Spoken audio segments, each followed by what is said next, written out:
काशी नगरी में गंगा के घाट के किनारे एक कुटिया के बाहर एक वृद्ध साधु अपने करघे पर बैठा सूत काट रहा था। उसका मुख शांत था, नेत्र आधे खुले हुए और मस्तिष्क किसी अनहद ध्वनि में लीन। वो थे संत कबीर जी, एक ऐसे संत जिन्होंने ज्ञान के दीप को जाति, मजहब और संप्रदाय की दीवारों से परे जलाया था। उनका जीवन सादा था किंतु विचार अत्यंत प्रखर।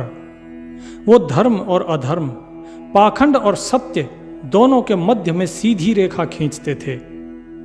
हर दिन की भांति वो गंगा स्नान के बाद लौटे थे और अब अपनी कुटिया के बाहर बैठकर करघे पर सूत बुन रहे थे और भजन गा रहे थे। झीनी झीनी बीनी चदरिया, काहे का ताना काहे की बरनी, कौन तार से बीनी चदरिया, झीनी झीनी बीनी चदरिया। अचानक हवा में एक बदलाव आया। दूर से घोड़े की टाप सुनाई दी, जैसे कोई तूफान उनकी ओर बढ़ रहा हो। धूल उड़ाता हुआ एक क्रोधित व्यक्ति संत कबीर जी की कुटिया की ओर बढ़ा। उसकी आंखों में मानो आग हो और मन में तूफान हो। तेजी से आता हुआ वो व्यक्ति कोई साधारण पथिक न था। उसके कदम जमीन पर पड़ते ही धूल उड़ती, जैसे पृथ्वी भी उसके क्रोध के भार से कांप रही हो। उसकी आंखें सुर्ख थी, भीतर कोई पुरानी आग जल रही थी, जिसे बुझाने के लिए मानो वो समाधान खोज रहा था।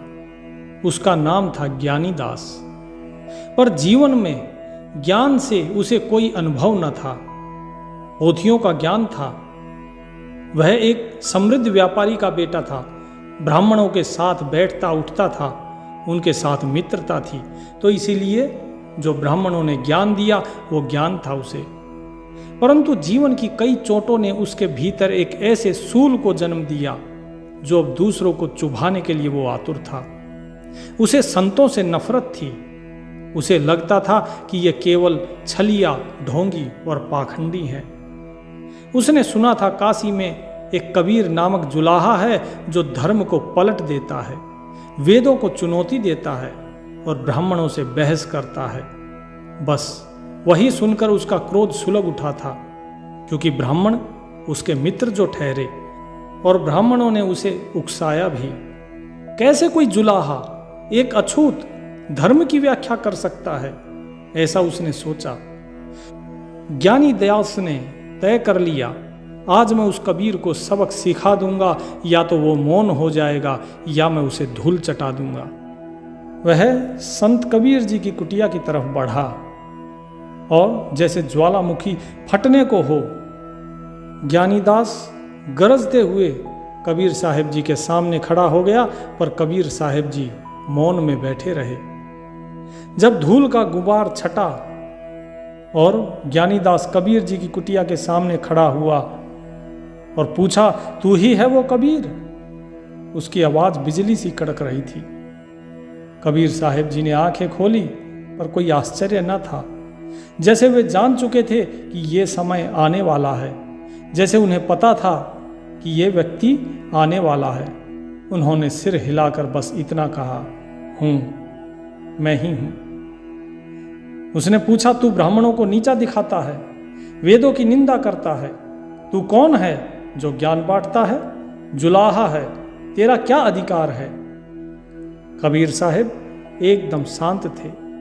उन्होंने मुस्कुराकर उत्तर दिया, धर्म वेद में नहीं, हृदय में है। जाति से नहीं, कर्म से मनुष्य बड़ा होता है। ये वाक्य ज्ञानी दास के हृदय में तीर की भांति चुभ गया और उसका क्रोध और भड़क गया। तू झूठ बोलता है, झूठ बोलता है तू, ऐसे शब्दों से भोले भाले लोगों को भरमाता है। आज तुझे सबक सिखाना होगा। कबीर साहब ने अपना करघा छोड़ दिया और कहा, यदि तू मुझे हराकर सत्य पा सकता है तो मैं तैयार हूं, पर सत्य को तलवार से नहीं पाया जा सकता। ज्ञानीदास हैरान था। यह साधु ना तो डरा, ना झुका और ना लड़ा। यह कैसी शक्ति थी जो उसे विचलित नहीं कर सकी? ज्ञानीदास चीखता रहा, शब्दों के बाण छोड़ता रहा, कबीर साहेब पर, उनके धर्म पर, उनके वचनों पर। लेकिन कबीर साहब जी एकदम शांत रहे, क्योंकि वो जानते थे कुबुद कमानी चढ़ रही कुटिल वचन का तीर, भर भर मारे कान में साले सकल शरीर। कि जब व्यक्ति के अंदर कुबुद्धि आ जाती है तो वो कुबुद्धि मनुष्य से ऐसे वचन बुलवाती है जो कि बहुत कुटिल होते हैं, जो कि सामने वाले के कान में पड़ते हैं तो ऐसा लगता है मानो सारा शरीर तीरों से छलनी कर दिया गया हो। लेकिन कुटिल वचन सबसे बुरा, जार करे तन छार, साधु वचन जल रूप है बरसे अमृत धार। क्योंकि जो कुटिल वचन होता है वो बहुत बुरा होता है, सामने वाला जल भूल कर राख हो जाता है। लेकिन साधु का वचन जल के समान होता है, ऐसा लगता है मानो अमृत की धारा बरस गई हो, वो मन को शीतलता प्रदान करता है। और कबीर साहब तो जो स्वयं संत हैं तो उनके अंदर तो स्वयं ही शीतलता भरी होती है, तो उनको भला कोई कैसे जला सकता है। तो ज्ञानी दास के शब्दों का कबीर साहब जी के ऊपर कोई प्रभाव नहीं पड़ा।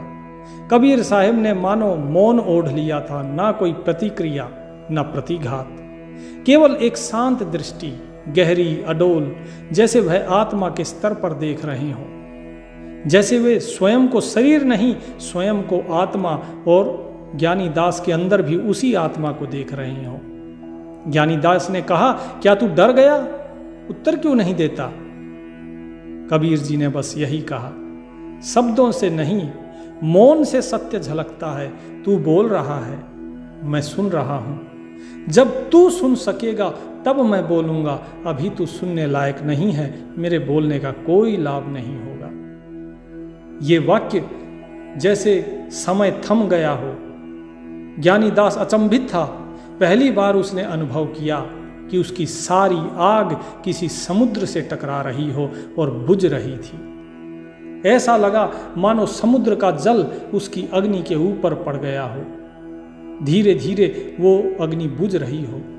उसके भीतर कुछ हिला, लेकिन वो अभी भी सुनने को तैयार नहीं था, अभी तैयार नहीं था स्वीकारने को, तो वो लौट गया। पर मौन अब उसकी चेतना में गूंज रहा था। कबीर साहब जी कहते हैं, दसों दिशा से क्रोध की उठी अपर बल आग, शीतल संगत साधु की तहां उबरिए भाग। कि दसों दिशा से चाहे क्रोध की अग्नि क्यों ना उठ रही हो, कितनी ही प्रचंड ज्वाला क्यों ना हो, लेकिन साधु की संगत इतनी शीतल होती है कि वो हर अग्नि को शांत कर देती है। ज्ञानी दास वापस तो लौट गया, लेकिन उसकी चाल में वो आत्मविश्वास नहीं था जिस आत्मविश्वास से वो आया था। उसके अंदर की क्रोध की आग बुझ नहीं रही थी, पर अब भी उसमें धुआं था। वो धुआं ईर्ष्या का। कबीर साहब जी कहते हैं, गारी अंगारा क्रोध झल, निंदा धुआं होए, इन तीनों को पर हरे साध कहावे सोए। कि जो गाली है वो अंगारे रूपी है, वो अंगार है। जैसे गाली देने से झगड़ा बढ़ता है, इसी प्रकार अंगारे को अगर कहीं पर डाल दिया जाए सूखी घास में तो वहां अग्नि प्रज्वलित हो जाती है। ठीक इसी प्रकार जो क्रोध है वो झल अर्थात अग्नि के समान है और निंदा धुएं के समान। कहने का अर्थ ये है कि जिस प्रकार अंगारा घास में पड़ता है तो अग्नि प्रज्वलित होती है और धुआं निकलता है, इसी प्रकार जब हम किसी को गाली देते हैं, किसी को बुरे वचन कहते हैं, तो हमारे अंदर क्रोध उत्पन्न होता है, क्रोध रूपी अग्नि उत्पन्न होती है और निंदा रूपी धुआं प्रकट होता है। लेकिन जो गाली, क्रोध और निंदा इन तीनों से जो परे हो जाए वही साधु है, वही सज्जन है। लेकिन ज्ञानी दास तो कबीर साहब को ऊट पटांग खूब बक के आया था, गालियां सुना के आया था, इसलिए उसके मन में तो क्रोध की अग्नि जलनी ही थी। वो अग्नि उसे ही जला रही थी। उसके अंदर जो निंदा का धुआं था वो उसे ही परेशान कर रहा था, उसी का दम घोट रहा था। ऐसा लग रहा था मानो किसी ने भीतर जल रही किसी पुरानी पीड़ा को छू लिया हो। उस रात को वो सो न सका। कबीर साहिब की वो शांत दृष्टि, वो मौन बार बार उसकी आंखों के सामने आ जाते। कैसा था वो मौन? क्या उसमें डर था या कुछ और था? सुबह होते ही वह फिर उसी कुटिया के पास पहुंचा, लेकिन इस बार वो चिल्लाया नहीं, बस कुटिया के द्वार पर खड़ा रहा। कबीर जी ने उसे देखा और देखकर मुस्कुराए और बोले, आज तू सुनने आया है। ज्ञानी दास जी ने अपना सर झुका लिया। कबीर जी बोले, शब्द शरीर की खाल को काटते हैं और मौन आत्मा तक पहुंचता है। शब्द आत्मा तक नहीं पहुंच सकते, लेकिन मौन आत्मा तक पहुंचता है। तू घायल नहीं है, तू जिज्ञासु है, तू कुछ जानने के लिए आया है, तू मेरा अहित करने नहीं आया है। ज्ञानी दास ये सब सुनकर स्तब्ध रह गया। यह व्यक्ति मुझसे भी ज्यादा जानता है। उसने कहा, क्या आप सिखा सकते हैं कि मन को कैसे शांत किया जाए? कबीर दास जी ने एक दिया जलाया और कहा, पहले यह देख, यह लो बिना क्रोध बिना शोर के जल रही है। यही तेरा मार्ग है।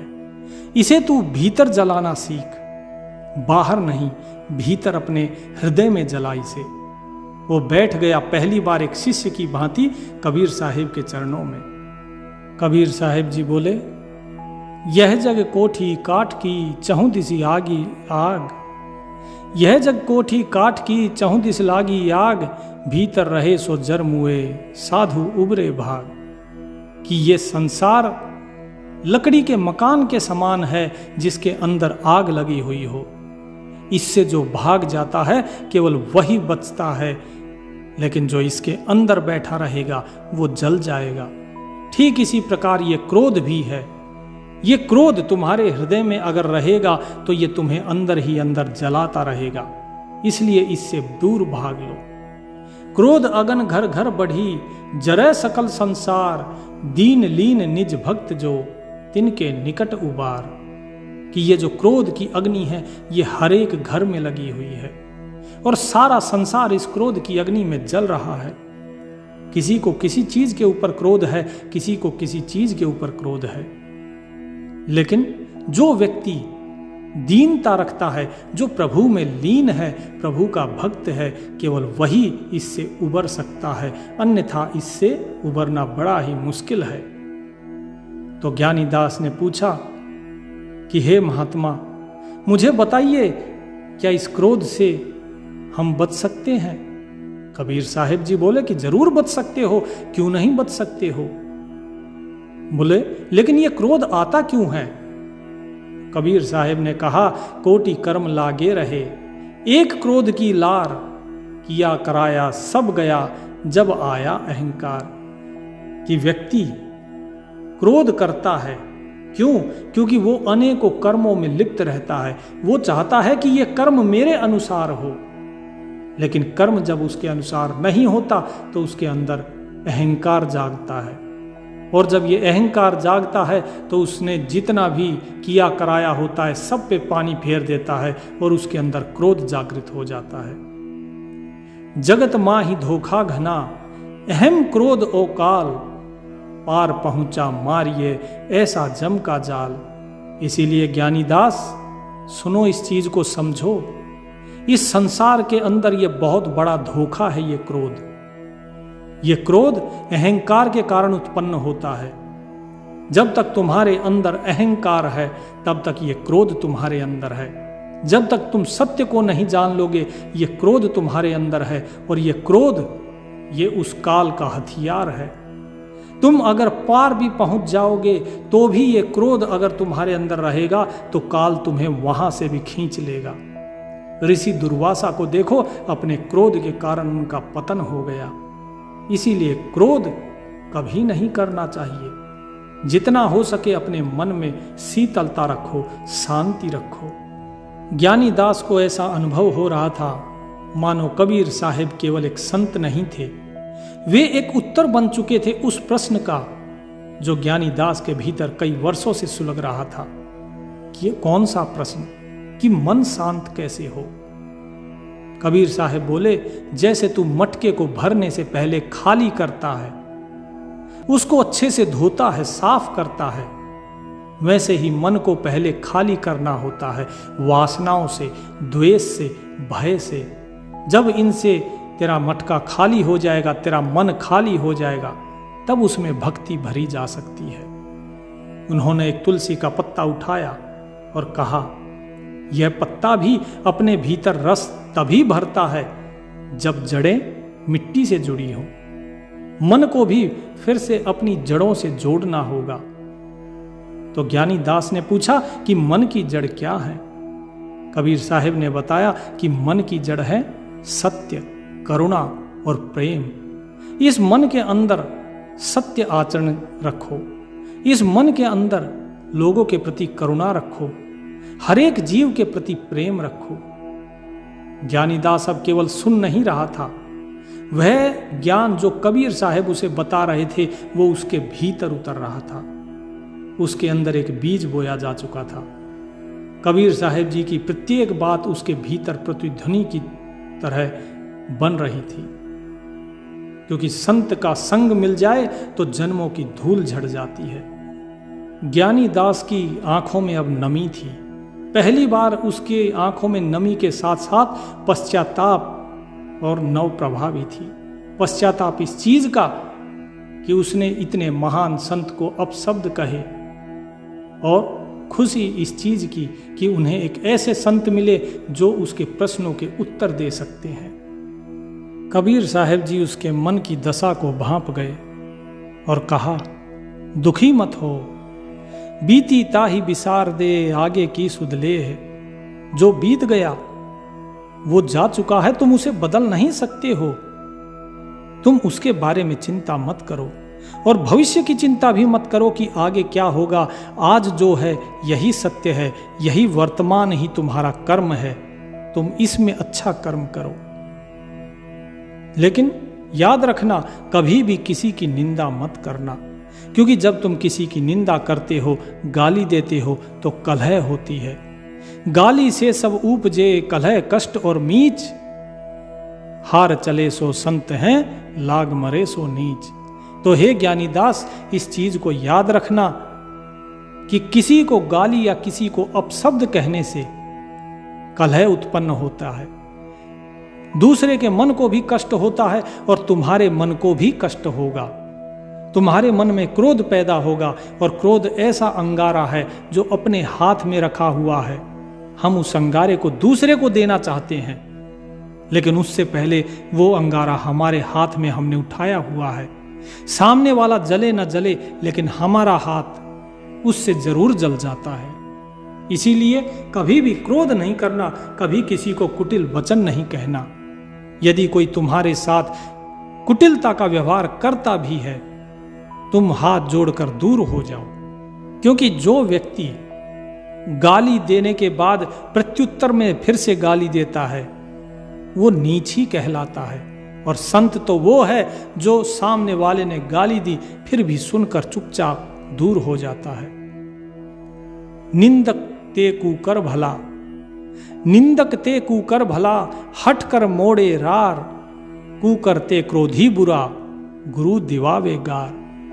याद रखना इस बात को कि जो व्यक्ति निंदा करता है उससे तो कुत्ता भी अच्छा है, क्योंकि कुत्ता कम से कम अपनी पूंछ दबा के बैठ जाता है, झगड़े को मिटा देता है।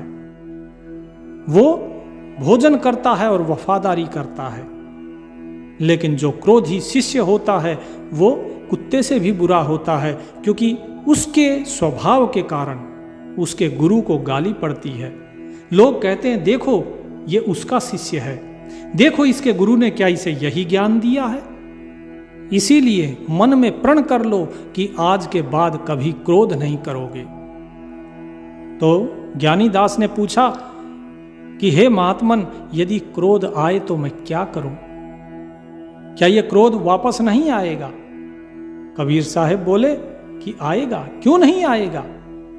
लेकिन जब भी क्रोध वापस आए, क्रोध आते ही पहले उसे देखो कि ये आया क्यों, इसका कारण क्या। पहले मौन हो जाओ, कुछ भी नहीं कहना, एकदम मौन, और देखो कि ये क्रोध आया क्यों है, इसका कारण क्या है। जो कारण है वो कारण सही है कि नहीं है। जब तुम इतना विचार करोगे तब तक ये क्रोध स्वयं ही शांत हो चुका होगा और तुम इस क्रोध पर विजय पालोगे।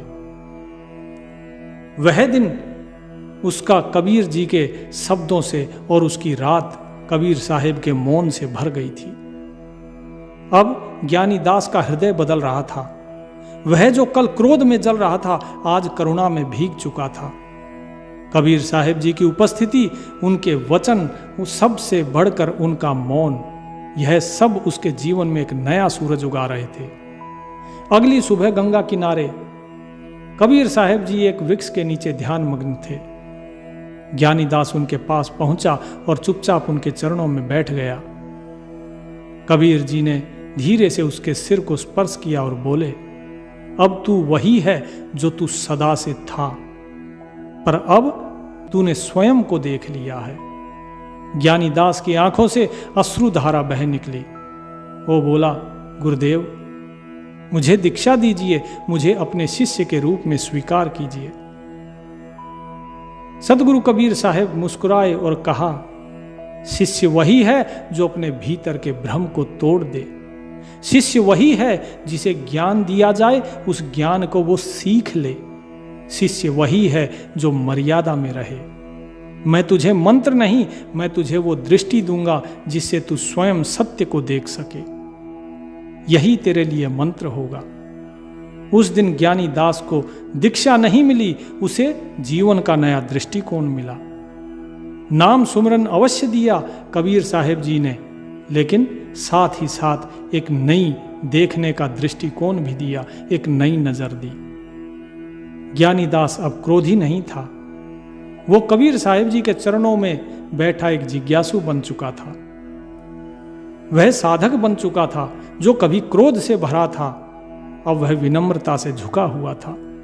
जहां जहां कबीर साहिब जी जाते, ज्ञानी दास उनके साथ होता, कभी मौन में, कभी जिज्ञासा में, तो कभी बस एक चुपचाप शिष्य की तरह।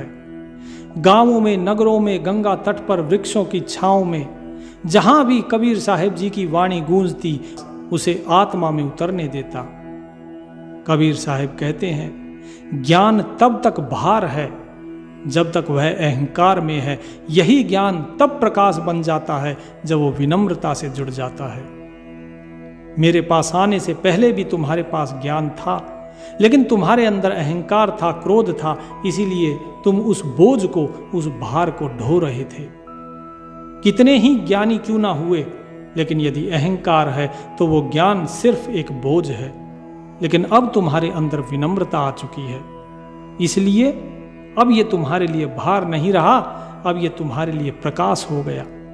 और अब इस प्रकाश में तुम उस परमात्मा का अनुभव करोगे, और जब परमात्मा का अनुभव करोगे तब ये ज्ञान सत्य ज्ञान के रूप में उदय होगा। ज्ञानी दास अब बदल रहा था, उसका चेहरा शांत हो चला था, आंखें गहरी हो रही थी और हृदय अब ज्ञान से, करुणा से, विनम्रता से भर गया था। उसने कबीर साहिब जी से पूछा, गुरुदेव फिर से बताइए, क्या क्रोध आएगा क्या? कबीर साहिब जी मुस्कुरा पड़े, बोले, जरूर आएगा, वो जरूर आएगा, लेकिन जैसे बादल आते हैं ऐसे ही वो भी आएगा। लेकिन अब तुम कोई छोटी सी जगह नहीं बचे हो, अब तुम पूरे आकाश बन चुके हो। जिस प्रकार आसमान में बादल आते हैं और छिन्न भिन्न होकर उड़ जाते हैं, ठीक इसी प्रकार अब तुम भी आसमान हो चुके हो।